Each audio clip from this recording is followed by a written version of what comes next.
చూడండి ఇక్కడ నెక్ వెడల్పు వచ్చేసి మనం 2.5 ఇంచులు తీసుకున్నాం కదా, కానీ ఈ కింది వైపు వచ్చేసి ఏ సైజు వారికైనా సరే 3 ఇంచులకి మార్క్ చేసుకోవాలి.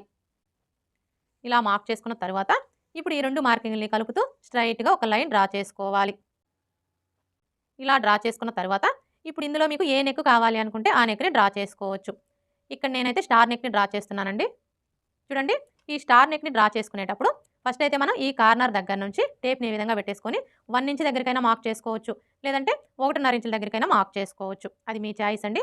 నేనైతే ఇక్కడ 1 ఇంచ్‌కి మార్క్ చేస్తున్నాను. ఇలా మార్క్ చేసుకొని ఇప్పుడు ఇక్కడి నుంచి ఈ మార్కింగ్ దగ్గరికి ఈ విధంగా ఒక లైన్ డ్రా చేసుకోవాలి. ఇలా డ్రా చేసుకున్న తర్వాత ఇప్పుడు మరలా ఇక్కడి నుంచి టేప్‌ని ఈ విధంగా పెట్టేసుకొని 1/2 ఇంచుకి ఒక మార్క్ చేసుకోవాలి. ఇలా మార్క్ చేసుకున్న తర్వాత ఇప్పుడు ఇక్కడి నుంచి ఈ మార్కింగ్ దగ్గరికి ఈ విధంగా ఒక లైన్ డ్రా చేసుకోవాలి. స్టార్ నెక్ ఎలా డ్రా చేసుకోవాలో చూసారు కదా.